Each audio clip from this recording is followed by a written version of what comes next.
Hello, everyone, and welcome to Crypto Night, the crypto investor channel. I'm Boris, so let's dive in. I'm with Colton today. Hello, Colton.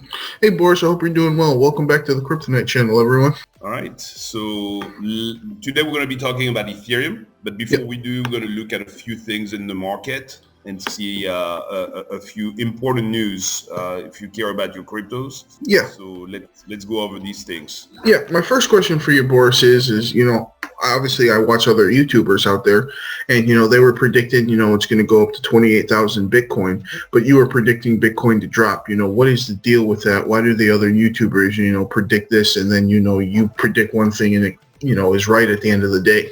Well, I think people are a little too optimistic. As soon as it rises, we Mhm. see a little rise, a little uptick, Mhm. of $1,000, $2,000. Everybody thinks like, that's it, we're done. Bear market's over. We're back into let's go back on the moon train. We're Yeah. gonna go to 28. Then the next stop is 45, 69, 100, 150,000. Mhm. It's never going to work that way. I can tell you this, from experience, many years in crypto. You see upticks, and then after that, you see a little down, especially when those upticks are not extremely strong. There's not like a ton of buy, and there's not like a ton of people behind it. Mhm. So to me, we're gonna see most likely, some sideways, a lot of sideways action, which is the other thing people don't realize. People don't realize that most of the time, sideways represents like 95% of the time. Bear market or uh, bull markets, they're short-lived. They only last, a few months, and then they go away, and then for years, you have sideways action, which is not bad because you can make money in sideways action. You Yeah. buy whenever it's kind of in the down, and then when it's in the up, you can resell a little bit. Yeah. So it's not, but yeah, we're not going back to 28. I don't believe, right now. Maybe in a few months, yeah, we'll come back. These numbers will come back, but I think there is the need for the market to do one last flush Mhm. and one last cleansing by just flushing out the last, the last people, because the ones that would be holding their crypto, they're going to be strong, very Yeah. strong, That and makes they're never going to sell. So that makes sense. yeah, so 28, we're at 21 today. Let's actually look at the market. So today we are, yeah, 21,000. So we have gone down a bunch, over the past two days. We were at 24,000 last Wednesday. You know, Yeah. so in a matter of pretty much 6 days, we've gone from 24,000 down to 21,000. Like I said, this week is critical. Lots of things happening. Yeah. We have the Fed coming out with their rate tomorrow. We have the GDP Q2 in 2 days to announce if we're going to be into recession, and lots of big techs reporting on the stock market. So lots of things happening this week. It's going to be, it might be brutal, might be volatile, very volatile this week. Yeah. No, kind of piggybacking on what you said about the stock market, that was my next question.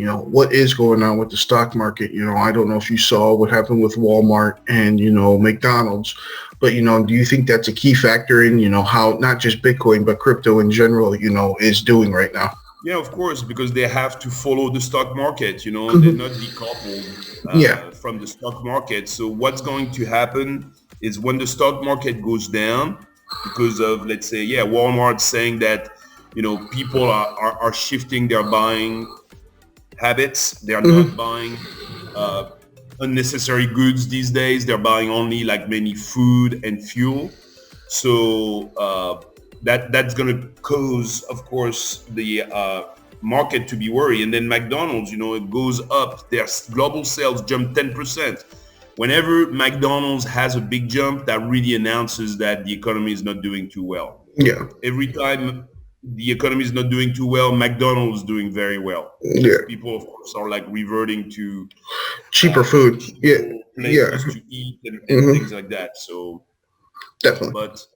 But the stock market, yeah, they're in for a wide ride with probably more and more things being announced.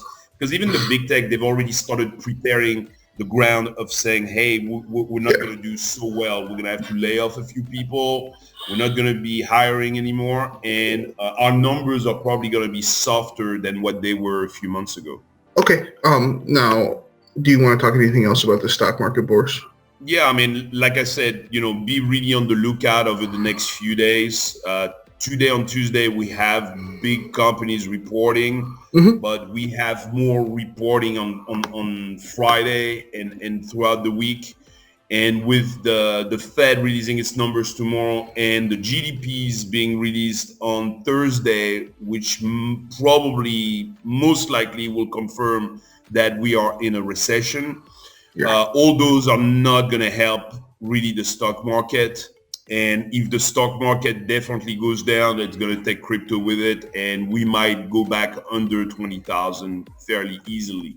It might not be just 19,900. It might be like revisiting, let's say, 18,500 or something like that. Yeah. 90 or just 19,000 or something. Really depends on how bad things are. If things are bad or not too good, we might just see a little drop, $1,000, $2,000. If things are worse than we thought they were, and the stock market really has a bad week, well, we could revisit 18, maybe even 17,000. Who knows? Yeah. So We're gonna have to see the follow very closely all those things. definitely. Now, in terms of the bulk of this video and what we're going to discuss today is Ethereum. So I'd like, kind of change gears here and, discuss Ethereum. And my first question for you, Boris, is, who runs the Ethereum network and how is it secured at the end of the day? Ethereum, it's run by a bunch of miners right now because it is a proof of work, and it'll be changed over by validators, and things like that whenever the merge happens. Okay. So it's mainly done by miners right now. Okay. That But makes sense. of course there's the Ethereum, foundation with Vitalik, who's running really the whole project and getting the project finished up. Okay, that makes sense. Yes, sir. Now, my next question for you, Boris, is there's a lot of great things with Ethereum. One last thing. Yes, sir. It also it's very secure, of course, Yeah. extremely secure because there's never really been any major problems on Ethereum. The only time there might have been problems, it was usually on the bridge. Yeah. So bridging Ethereum with, let's say, AVAX or a Phantom or another blockchain.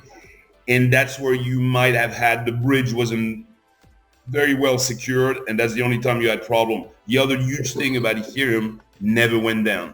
Never ever went down. Like Cardano. Those two blockchains have never gone down, contrary to, let's say, Solana. Yeah. Solana has gone down 6 times. And I think Solana is still a great project, But when people say, oh yeah, it's the ETH killer, Solana, well, it's gone down 6 times and Ethereum 0. So, reliability is a huge thing whenever you operate, those big networks. Yeah, yes, sir. That makes sense. Okay, thank you. Now, my next question, like you were saying, Ethereum has a lot of great things, security, etc.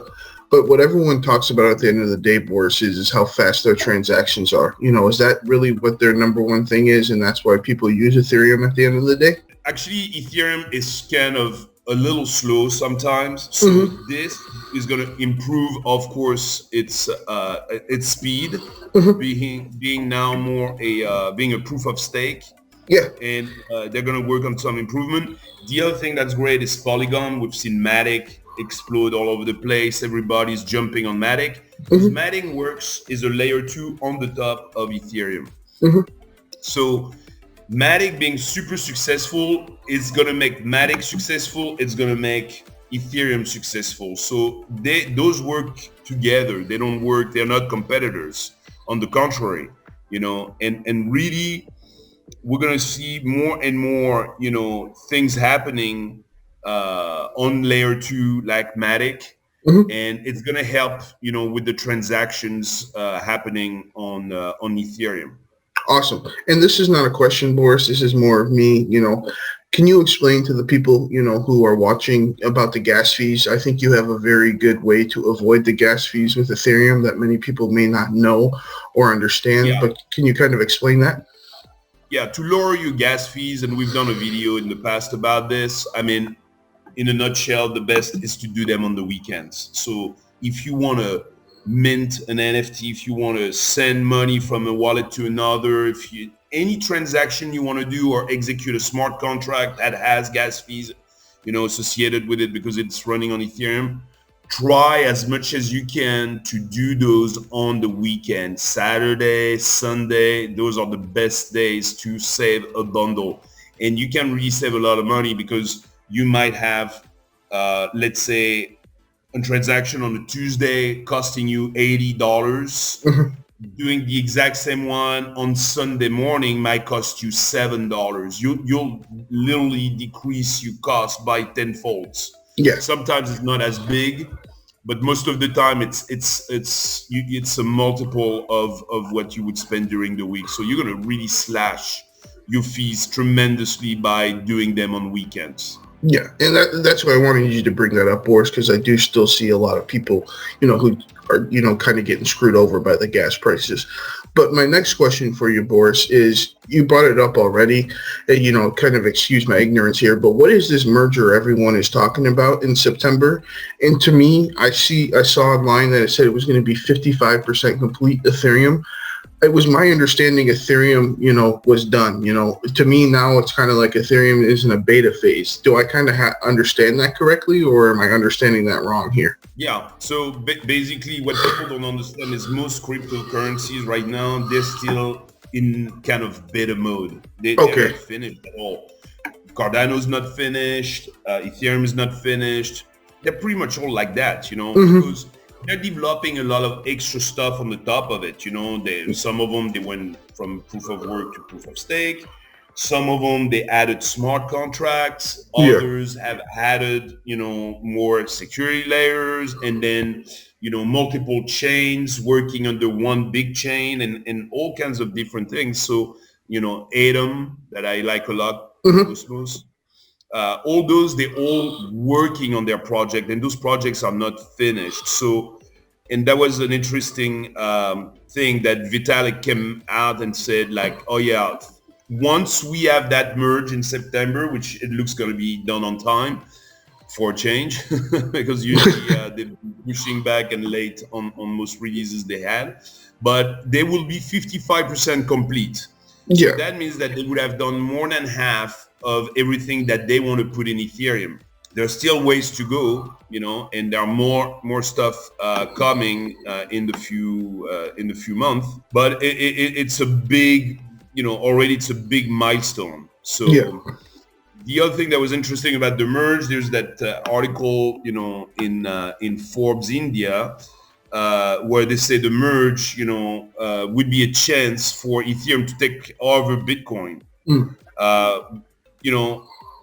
To me, it's probably just a matter of time, and I don't know if that's what's going to do it. I think it still might be a little bit longer, but there is a high chance that a few years from now, Ethereum total market cap would be bigger than Bitcoin. Wow. And I know Bitcoin maximalists won't like that. They're like, that's BS, blah, blah, blah. Well, it is not the first website that is the king of the internet today. Yeah. So to me, it's very likely that Ethereum will take over Bitcoin. Bitcoin still be number 2 coin, and still doing very well, and people holding Bitcoin will still do very, very well. But I think that in the long run, and a lot of people agree on this, is that Ethereum has a much higher chance of being the leader.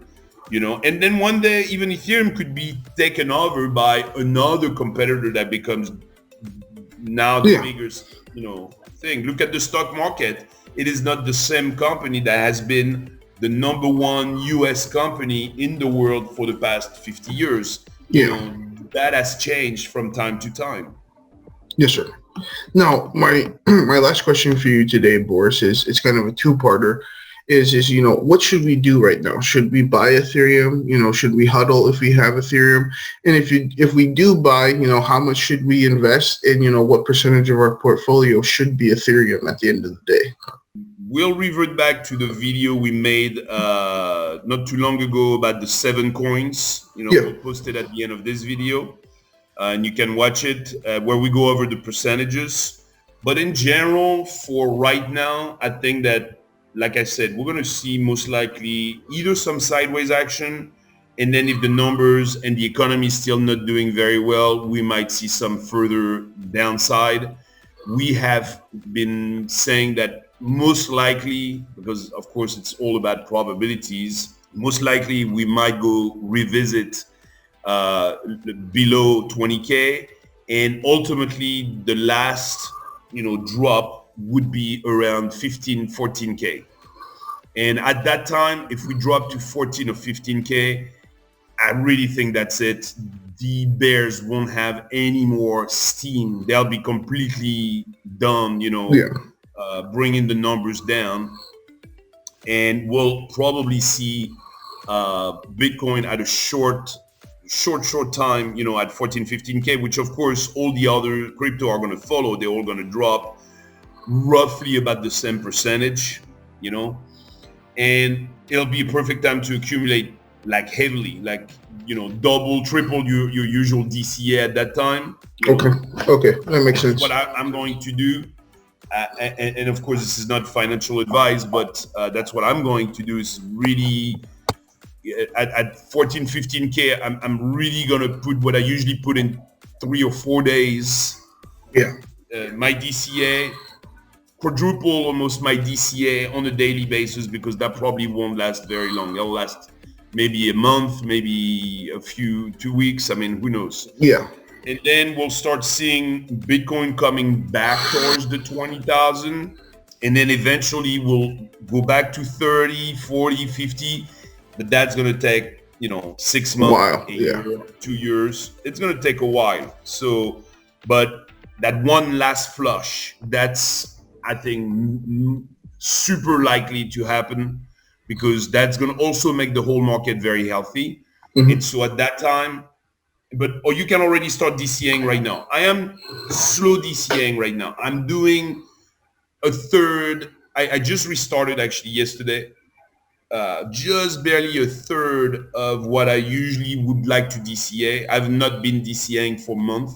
I've been waiting for the price to come down and accumulating money on the side, keeping money on the side, etc. So now I'm slowly DCAing. I'm doing barely a third of what I would usually put in. But as soon as we go below 20K, I'm going to put it at not a third, but the full amount that I would DCA on a daily basis. And if I see a drop to, let's say, 16K and below, I would triple, quadruple my DCA to say like, well, this is like awesome time to accumulate a lot, like, because this is not going to last very long, and we may as well take advantage of it by going heavy. Yeah. And there are a few other people, they say like, I'm going to wait for the 16, 15K or 14K to happen. And if it happens, I'm buying it all at that time. I'm not DCAing. It's another possibility. It's another technique. I like DCAing, so I rather DCA over time. But there are some people that also tend to do that. So with this information, you just gave me, I'm just a little curious. Let's say Bitcoin were to drop down to, the 16K mark. Would you put money into Bitcoin, or would you put money into Ethereum at the end of the day, Boris? I know you said, they're going to drop the same amount in percentage, but, with Bitcoin being possibly the bigger return on investment, would you put more of your percentage of your portfolio in Bitcoin or Ethereum right now? Yeah, I'm all about Ethereum and some altcoins. I don't put really that much money in Bitcoin because I think that it's just history once again. Repeating itself. Yeah. Yeah, we see that in the last bull run, whatever amount of money you would have put, you would have done like a 3x. Yeah. with Bitcoin, and you would have done 9x with Ethereum. Once again, goes back to what's your risk tolerance and how much risk you want to put. If you have a lot of money and you don't want to take any chances with it, people with that kind of profile, they're going to put a lot more money in Bitcoin. Yeah. If you're willing to take a little bit more risks and if you want higher returns, Ethereum is definitely better. Then you have the altcoins, and most likely the layer ones, the XRP, Cardano, Yeah. Solana, Polkadot, Polygon, Avalanche, all those guys. They're going to do pretty well and they'll have even higher returns than Ethereum, Yeah. but not as safe as Ethereum. So that's where you balance, the risk and capital preservation. Gotcha. Okay, awesome. From my side, Boris, that's pretty much it for today. If you have anything else to add, feel free. But thank you for all the information today. That's it for today. We hope the video helps and we'll look forward to see you on the next Crypto Night video. I hope this video helps. Thank you for watching. Have a good day. If you haven't already, please subscribe to our channel. And if you like the video at the end, click on the thumbs up.